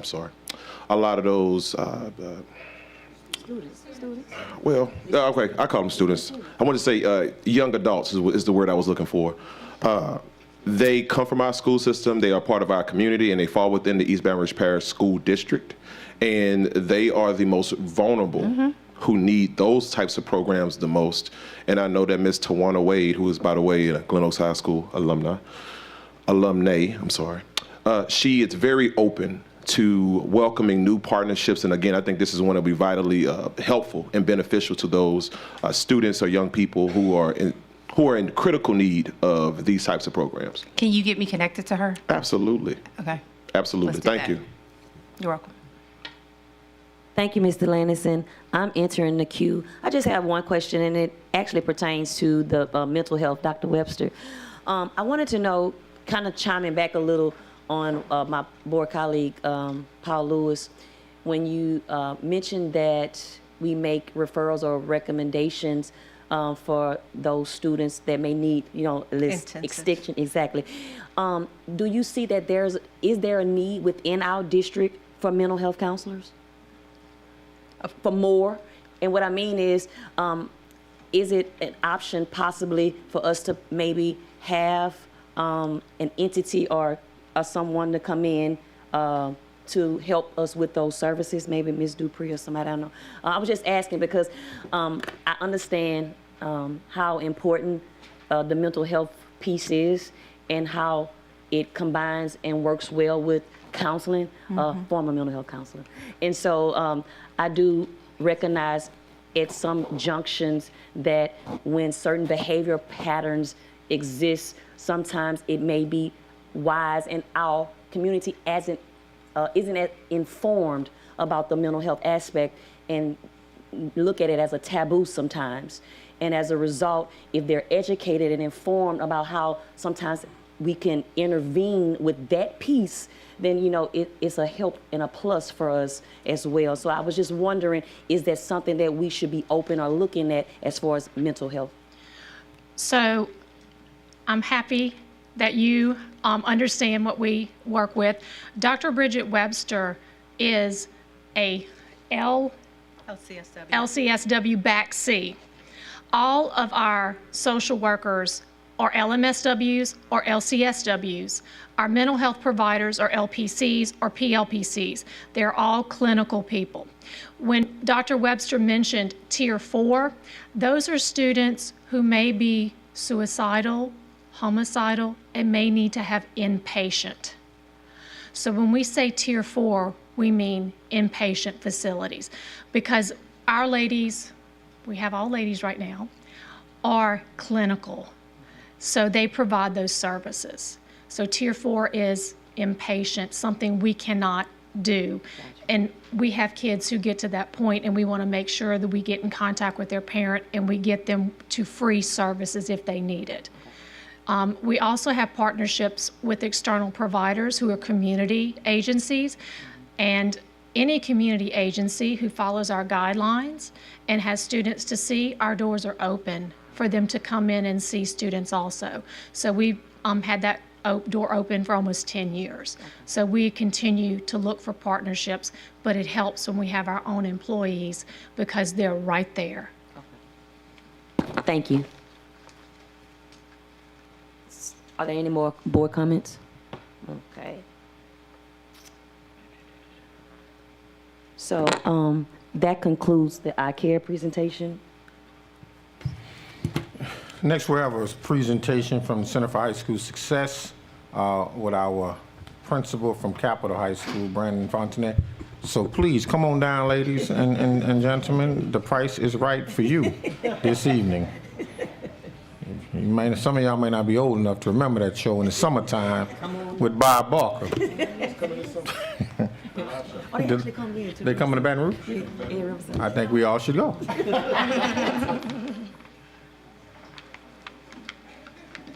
I'll start the bid at. Okay, all right. Good evening, Board President Stewart, Vice President Goday, esteemed board members, and of course, Superintendent Cole. Thank you so much for, first of all, for having us. We have been in partnership with you all now for 3 years, so I feel like this is family. But anytime you invest in anything, don't you want to know the return on your investment and the progress that that investment is making? And so we are super, super excited to share with you where we are in the process, not only over the 3 years that we've been in partnership with you, but also this current year and how schools have been performing. So just again, we've already shared who we are, Center for High School Success, and our mission. Although it supports high schools with a sole focus of ninth grade and ensuring that we get as many ninth graders on track for on-time graduation in service of increasing graduation rates. A lot of times we have seen that that mission has actually impacted attendance, impacted, and I love the previous presentation around student mental health, because it also has impacted student belonging and ensuring that students want to come to school. And you'll see that in the data as it relates to attendance. Our model is fairly simple, but we partner with schools and districts, more so boots on the ground at the school level, where we provide training in terms of why ninth grade matters and some of the brain research behind why a lot of these strategies are needed at the ninth grade level. We provide coaching, and you'll hear from our outstanding coach here in East Baton Rouge Parish. But this is real-time coaching, in-person coaching, unlimited coaching, as much as the school needs coaching. Collaboration, not only with schools within the district, but also within our national network of schools. Data analysis, you all provide us with data, unidentified data, that we use to analyze trends and help schools look at trends to see where those gaps are. Tier movement among students in terms of they were once tier 1, now they're tier 2. Uh-oh, let's get them before they slip into tier 3. And then the tools and resources needed to perform a lot of the strategies and implementation at the school level. We serve in over 11 states. We have over 54,000 students that we work with, 179 high schools, 74 districts. And so we are fastly growing. In Louisiana, you all are our flagship partner. We have expanded to St. Landry Parish. We also are about to have a partnership with Evangeline Parish, and Warren Easton, and St. John. So we are quickly growing in Louisiana. And just a little recap of our impact so far. As you can see, but I'll highlight East Baton Rouge, and Verdi will go over in more depth what that actually looks like. But the past 2 years, really 3, schools have gone from 59% of students on track, meaning they've earned no less than 1 F and a quarter of their credits by the end of their 9th grade year. We've gone from 59% of those students to now 82%. And that's phenomenal. We'll share with you what that actually looks like in terms of dollars and cents, because the more students that you can have on track for on-time graduation, they graduate on time, it's a savings on credit recovery. And so with that, Verdi will share about our data. All right. Good evening, board. Nice to see you all. I'm gonna pull it down a little bit. I'm short. And so I've been spending the last few months in schools working directly with teachers and principals, as well as your executive directors and graduation excellence. So we all work as a team. We've so far had about 3 collaboratives where we come in and we do like a lot of thinking and learning around 9th grade academy. So our semester data came back. It looked really great. As you can see, we grew in every school. Bel Air is the one that we're at 75%, but we're Mr. Gordon. I mean, 75% is really good if you think about it as a network. But we have worked, we have a plan, we know how we're gonna attack that. But yeah, we saw a lot of growth within that semester. And so now we're really working towards how we close strong for the end of the year.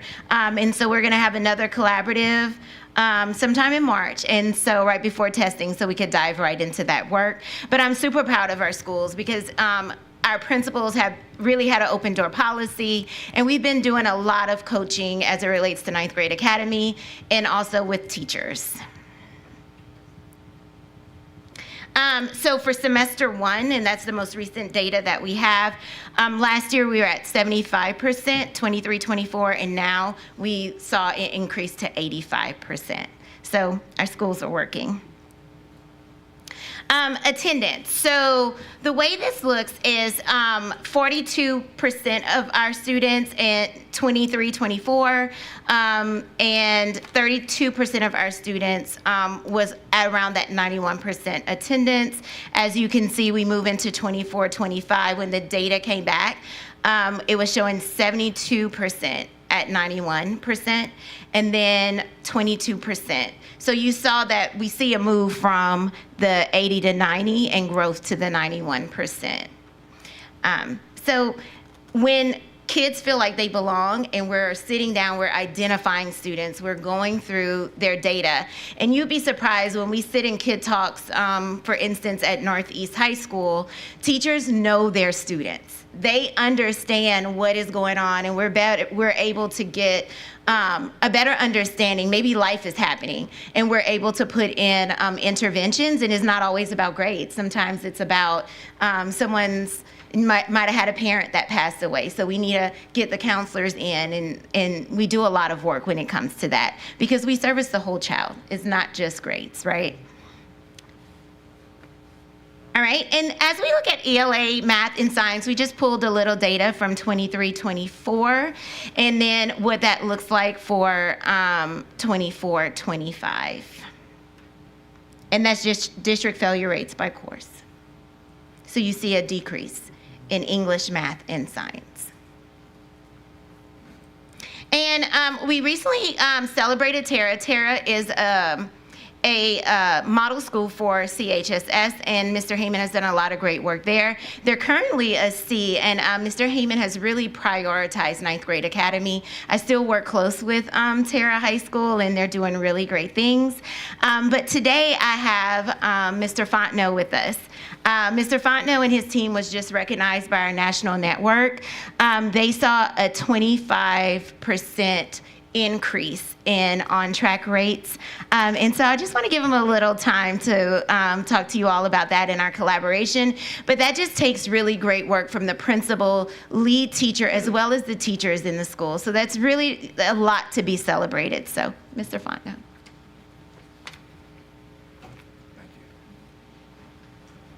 Thank you. Thank you for allowing me to speak. Firstly, I'm just truly blown away by the power of God in our building, all right? Because without him, we couldn't do none of this. And second, the credit goes to our students, it goes to our teacher, with our staff, and it goes to our alumni who's been with us since the beginning, all right? But the real work happens with our teachers and our students, because they're doing the real work. And please indulge me, but I have some of my teachers here with me, and I want to recognize them. Would y'all please stand?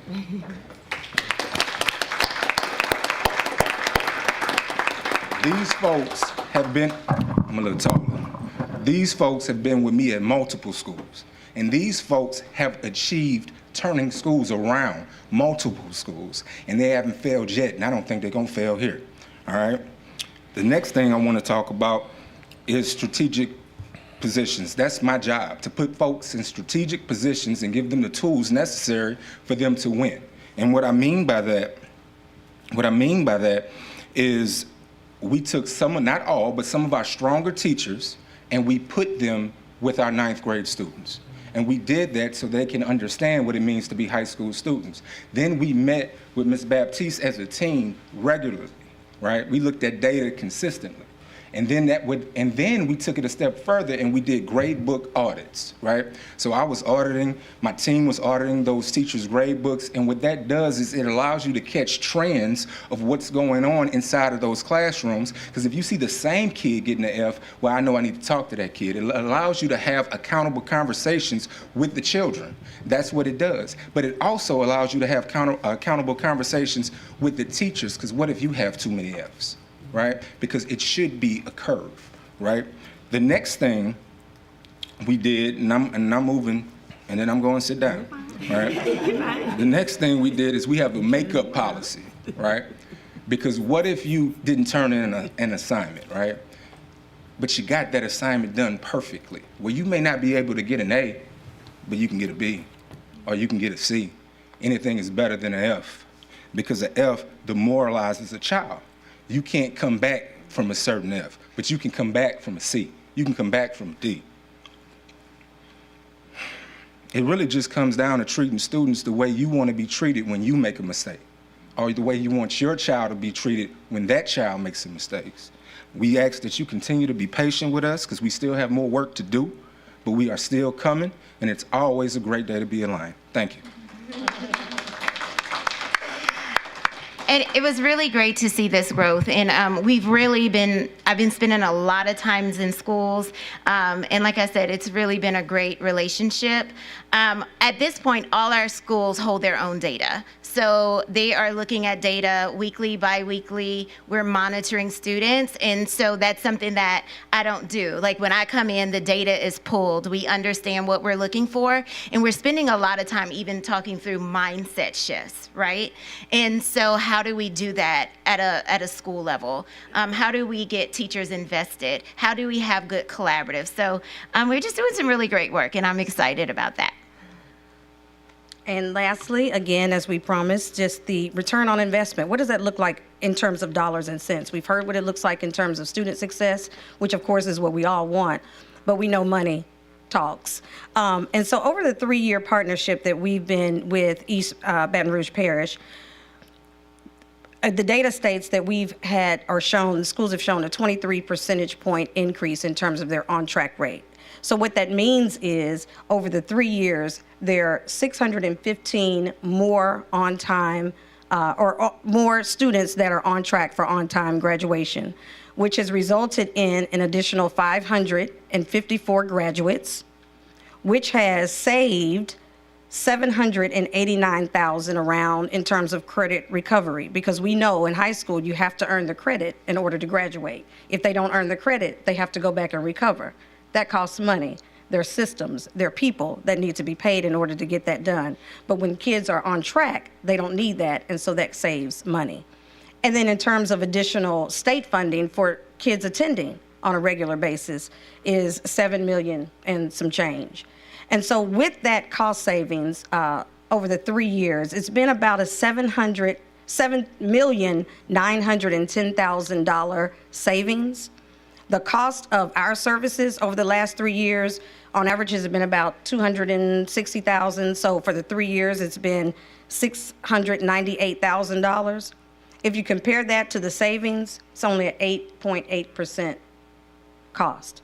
In other words, for every dollar you've invested in these services, you've returned 10. So we appreciate you entrusting us with your students, with your staff, with your leadership.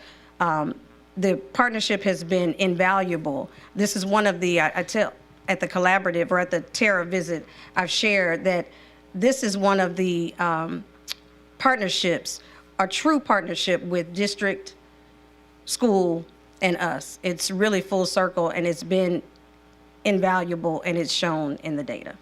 So we appreciate it. We thank you for your time. And of course, if there are any questions that you have, we're welcome to answer.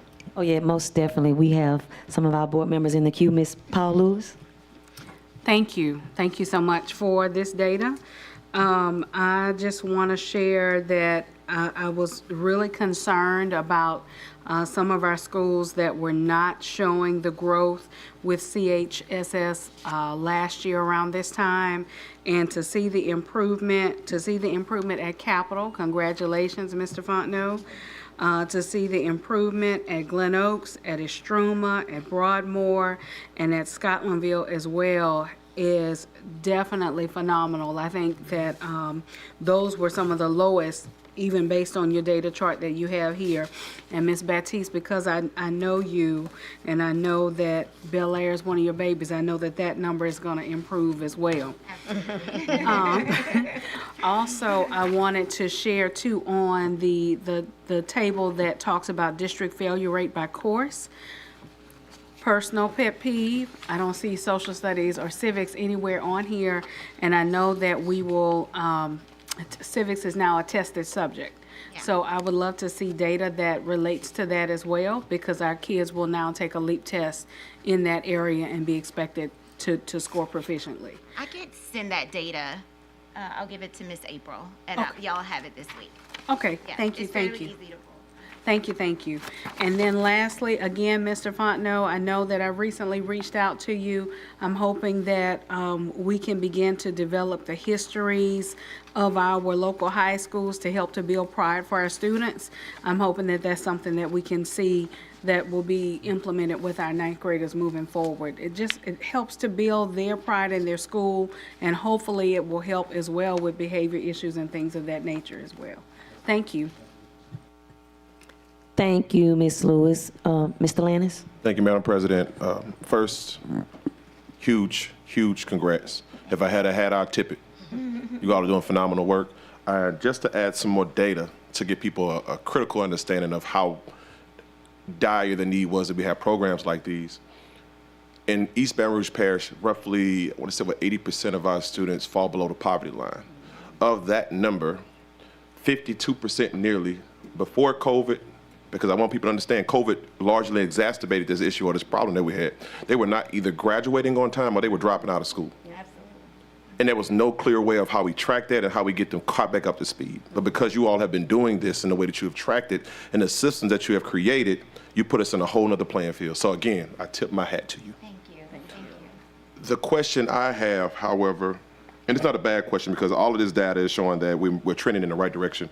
But the only question I have is, what self-corrective systems do we have if a school doesn't perform as well as they did the prior year? Because I'm looking at Bel Air and it looked like they dropped by nearly 10 points. I'm just curious. I see they're still doing fairly well.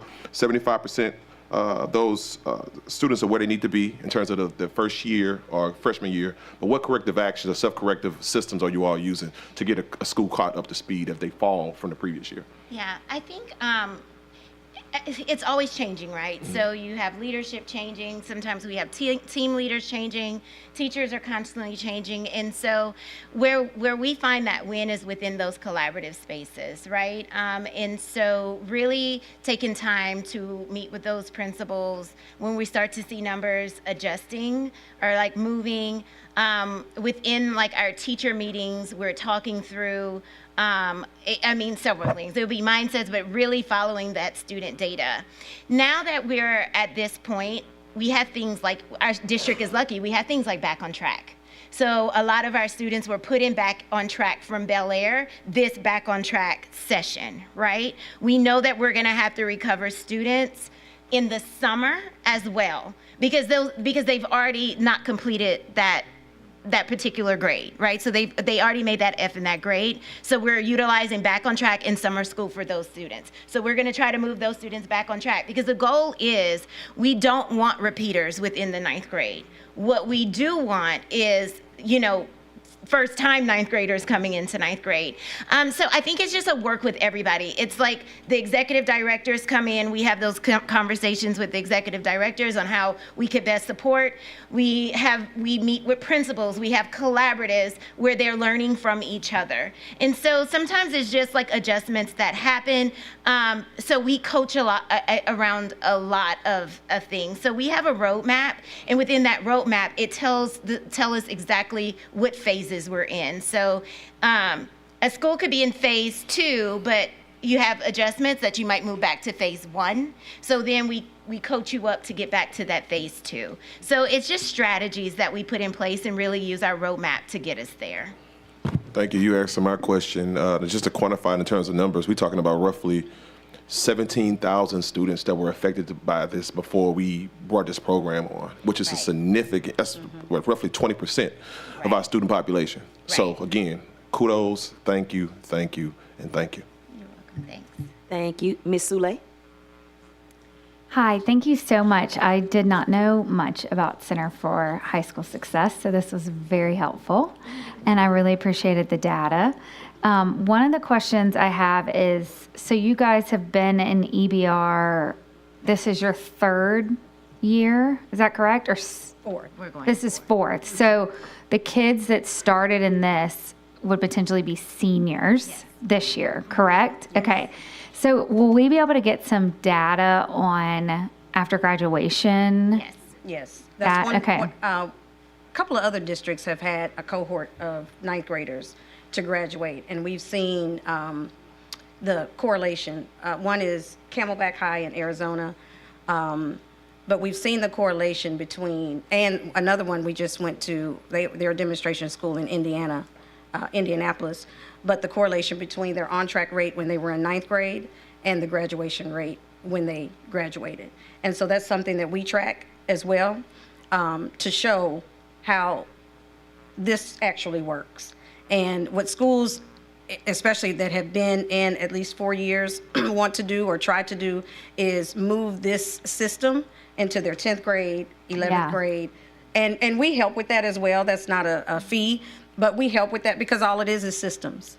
We don't want to be in schools forever. what we, to your point, we want to really embed so that it's something that schools do. So no matter what principal is there, no matter what team lead is there, it's what they do for kids. Yeah, that was going to be my next question is, does it go on to the next grades? And next year, I'd love to see the high school graduation and improvement. Excited to see that too. I know, yeah. it's going to be awesome. Thank you so much. And then also Mr. Fontenot. Am I saying that right? Fontenot. One of the things I really appreciated about what you shared in relation to Center for High School Success is focusing on each individual kid and meeting where they're at. And as a mom, I was thinking, which my kids are in a wonderful school, but I was thinking I want every principal to be thinking that way. And I love the thought that there is a principal thinking about my individual kid as my kid's in 9th grade. Like where are they? Where are they with each class? Oh, they're falling back. Why is that happening? What's going on at home? Thinking about the whole student. So thank you for loving and treating kids that way. That's very important, and I appreciate it. Thank you, Ms. Sule. Mr. Ballou? Thank you, and congratulations, Mr. Fontenot and your staff that are here. Appreciate you coming out. And Ms. Powell-Lewis already listed off all the schools that made these tremendous gains. I didn't want to leave out Tara because they had such an incredible year last year at 90% of their 9th graders on track, and then they showed they weren't a flash in the pan. They're even went up even higher to 95%. So that's incredible and what they're doing. I just wanted to recognize them. Thanks. Thank you. Thank you. Mr. Russ? Yeah, thank you. I just had a quick question about the table we have here with the return on investment. There's a line that lists additional state funding per student over 3 years. Is that relative to, as opposed to a child dropping out, continuing in and finishing those additional 3 years? Correct. Okay. Correct. I just wanted to confirm that. Thank you very much. That's all. Thank you, ladies. Sincerely appreciate the effort, appreciate the partnership. Appreciate you coming to visit with me to share this information because we desperately need to make sure as students transition from middle school to high school, we laser-like focus on what is happening and help teachers to do this work. I would hope that as we move forward in the future, you work with the entire faculties at schools to make sure they understand what that collaboration looks like so that we can see a seamless transition of those efforts from 9 to 10 and then 11 and 12. Last but certainly not least, as far as I'm concerned, there's only one high school in the United States of America, which is Tara High School, and I'm glad to see that it is doing so well. So thank you so much. And last but certainly not least, Ms. Baptiste, we sincerely appreciate you. We know that the Center for High School Success in the city of Baton Rouge, parish of East Baton Rouge, district of East Baton Rouge Parish, would not be successful were it not for your professional development as a principal in our system.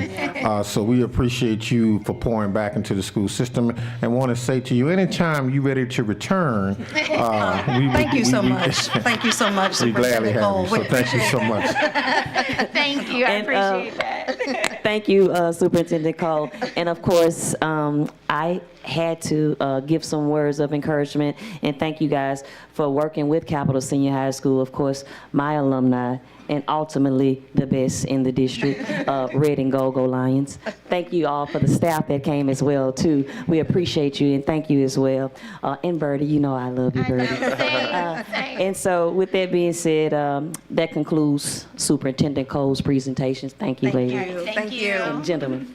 Madam President, before we go into the announcement of meetings, could I offer a point of personal privilege? Because we may not get this opportunity to do it again.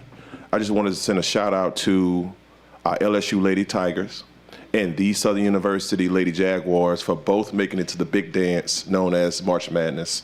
Thank you for representing our community. We love you and good luck. Thank you, thank you. And last but not least, we're going to item I, organizational items. Announcement of meetings. These are important, you guys. Pull out your phones so you can put these dates in your calendar. We want you to be there. First one, Community Engagement Facility Alignment to be held March 27th, 2025 at 6 p.m. at Capitol Elementary. Some or all board members may attend. You'll have to attend to see which ones of us will be there. Committee of the Whole meeting to be held on April 3rd, 2025 at 5 p.m. in the Central Office Boardroom. Then another community engagement facility alignment to be held April 10th, 2025 at 6 p.m. at Broadmoor Elementary. Some or all board members may attend. Come and find out who. As always, I want to thank our amazing staff for being here. Although you had to be, we sincerely appreciate you for being here. And I used to say this at the end of other meetings, but I want to encourage all of our families to read to your children every night if you can. And then after you read to them, have them read back to you.